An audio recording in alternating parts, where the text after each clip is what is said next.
हाय दोस्तों, आप सबका फिर से स्वागत है मेरे चैनल पे। आज हम लोग बहुत ही इम्पोर्टेंट चीज़ पढ़ने जा रहे हैं। आज क्या चीज़ पढ़ना है?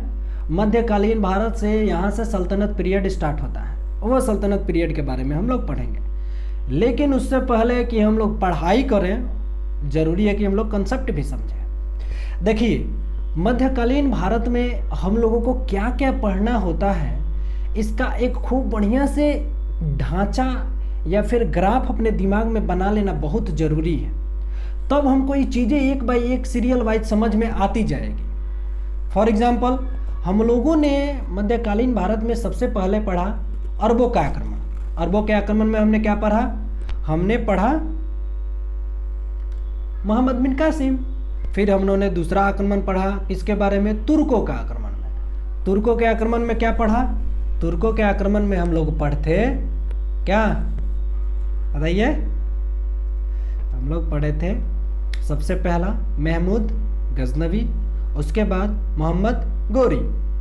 मोहम्मद गोरी के बारे में हमने पढ़ा था कि 1175 ईस्वी में सबसे पहला अपना आक्रमण मुल्तान पर किया, फिर गुजरात पर किया, बहुत सारे क्षेत्र जीते। फिर वो तराइन का प्रथम युद्ध, तराइन का द्वितीय युद्ध हुआ पृथ्वीराज चौहान के साथ।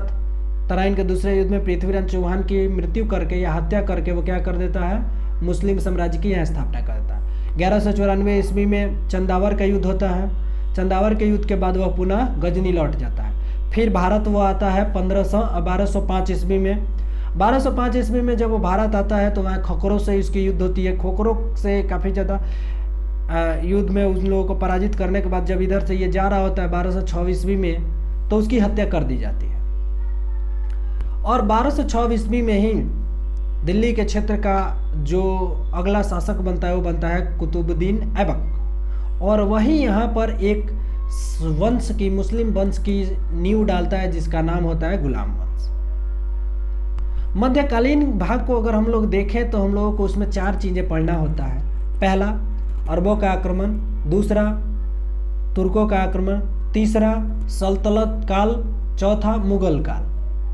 और इन्हीं चारों चीज़ों को हम लोग खूब बारीकी से समझेंगे, कंसेप्ट अपना बिल्डिंग करेंगे। आपको ये कंसेप्ट आसानी से समझ आए और आपके दिमाग में इसका पिक्चर क्लियर रहे, इसके लिए मैंने आपके लिए कुछ तैयार किया हुआ है, इसीलिए ये लैपटॉप रखा है यहाँ पे। अब हम लोग इसी से समझेंगे, तो चलें शुरू करें। ठीक है, देखिए आप लोगों के लिए एक प्रेजेंटेशन बनाए हैं। वो प्रेजेंटेशन मुझे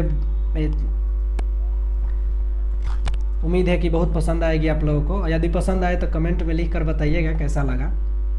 चलिए शुरू करते हैं। अब आ जाइए आप लैपटॉप के स्क्रीन पर।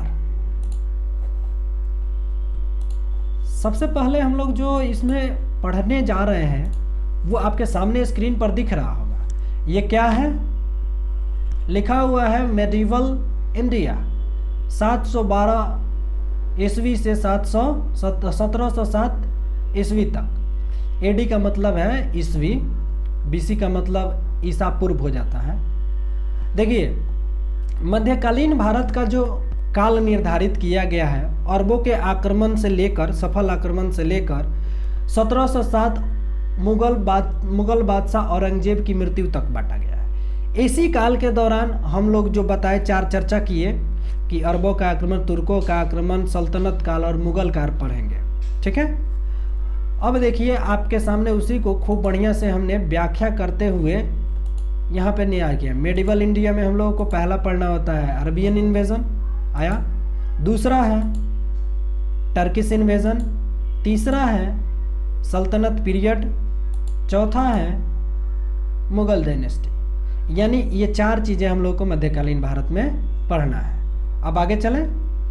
आगे देखिए, जब हम चलेंगे तो सबसे पहले इसमें हम लोग बात करेंगे कि अरबियन इन्वेजन में क्या है। तो अरबियन इन्वेजन में एक ही है शासक जो कि मोहम्मद बिन कासिम है, ये लुटेरा था। आगे देखेंगे तो अगला टर्किश इन्वेजन आएगा। टर्किश इन्वेजन में क्या है? 2 व्यक्तियों की उल्लेख मिलता है। एक महमूद ऑफ गजनी, जिसको सॉरी तबीयत थोड़ी सी खराब थी, महमूद गजनवी बोले थे। और दूसरा मोहम्मद गोरी, जिसको हम लोगों ने मोहम्मद अफगोर कहते हैं। आगे हम लोग जब चलते हैं तो आ जाता है सल्तनत पीरियड।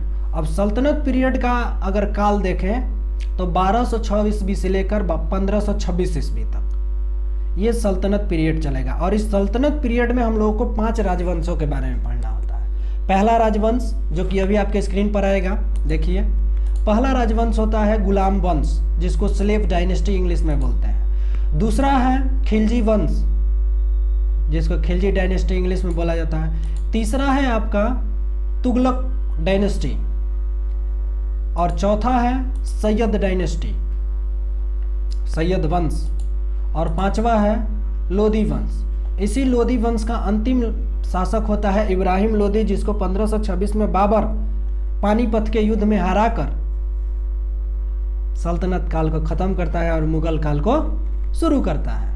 आगे चलिए, ये 5 चीज समझ गए। अब स्लेव डायनेस्टी के शासकों के बारे में हम लोग देख लेते हैं ताकि हमारा कंसेप्ट अच्छा से बन जाए।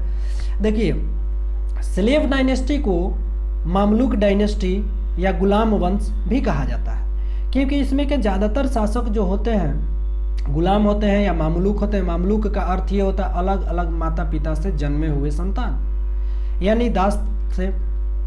इसमें पहला शासक कुतुबुद्दीन ऐबक, दूसरा आराम शाह, तीसरा इल्तुतमिश, चौथा रुकनुद्दीन फिरोज, पांचवा रजिया सुल्तान, छठा मोइजुद्दीन बहराम शाह, सातवां अलाउद्दीन मसूद शाह, आठवां नसीरुद्दीन महमूद, नौवां गयासुद्दीन बलबन, और 10वां और 11वां कैकुबास और कैमूर्स, इसको क्यूमर्स भी कहा जाता है, शमसुद्दीन कैमूर्स, क्यूमर्स। ये जो थे ये पूरे के पूरे ये शासक किस वंश के हैं? स्लेव डायनेस्टी के। अगर आपसे पूछता है कि गुलाम वंश के संस्थापक कौन है, तो आप हमेशा याद रखेंगे कि कुतुबुद्दीन ऐबक। यदि आपसे पूछता है कि गुलाम वंश के या मामलुक वंश के वास्तविक संस्थापक कौन है, तो याद रखेंगे इल्तुतमिश। अगर आपसे ये पूछ देता है कि गुलाम वंश का अंतिम शासक कौन था, तो क्या होगा? क्यूमर्स, शमसुद्दीन क्यूमर्स। ओके, चलिए अब अगले वंश पे चढ़ते हैं। अगला वंश है खिलजी वंश। खिलजी वंश में ज़्यादा शासक नहीं हुए हैं। पहला जलालुद्दीन फिरोज खिलजी, जो कि खिलजी वंश की स्थापना करता है। दूसरा अलाउद्दीन खिलजी, सबसे खूंखार खिलजी, ये खिलजी शासक है अलाउद्दीन खिलजी। तीसरा शिहाबुद्दीन उमर, चौथा कुतुबुद्दीन मुबारक खिलजी, और पांचवा नसीरुद्दीन खुसरो शाह। आपसे पूछता है कि खिलजी वंश के संस्थापक, तो आप बता ही देंगे जलालुद्दीन फिरोज खिलजी।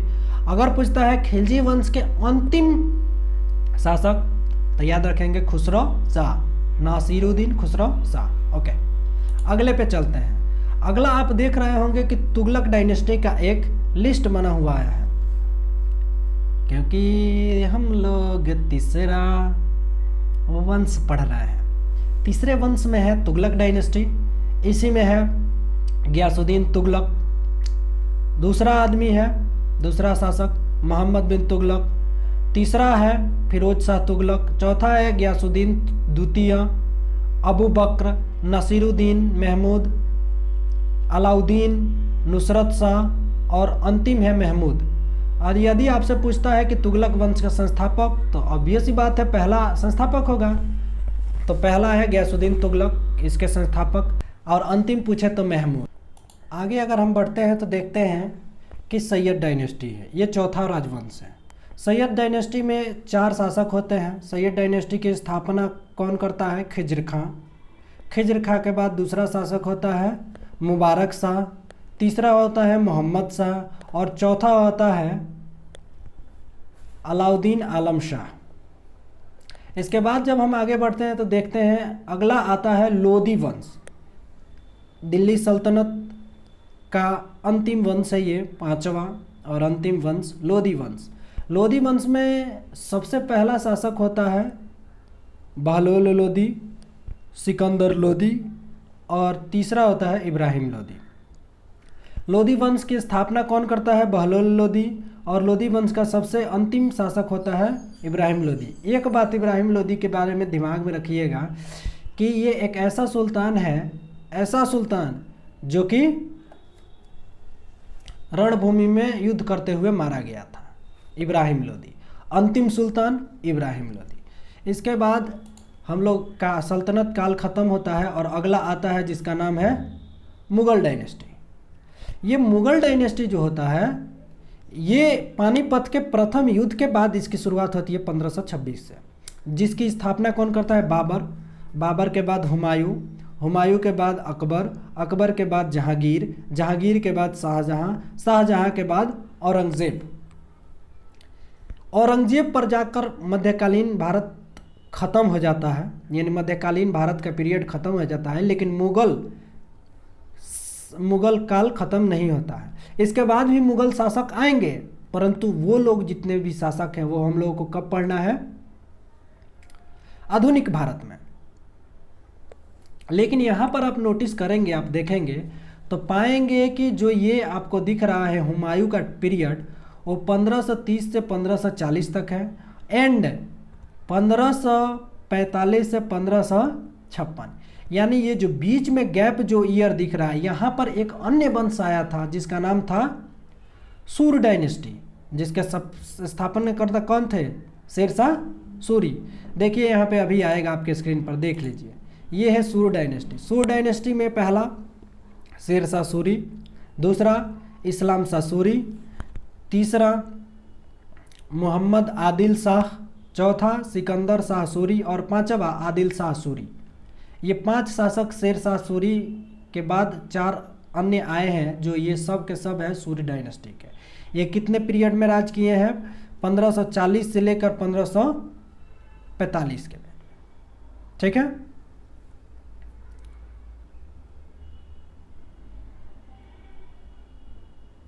अब आगे हम चलते हैं, पढ़ेंगे तो हमको देखने को मिलेगा यहाँ पे सम अदर मुग़ल रूलर।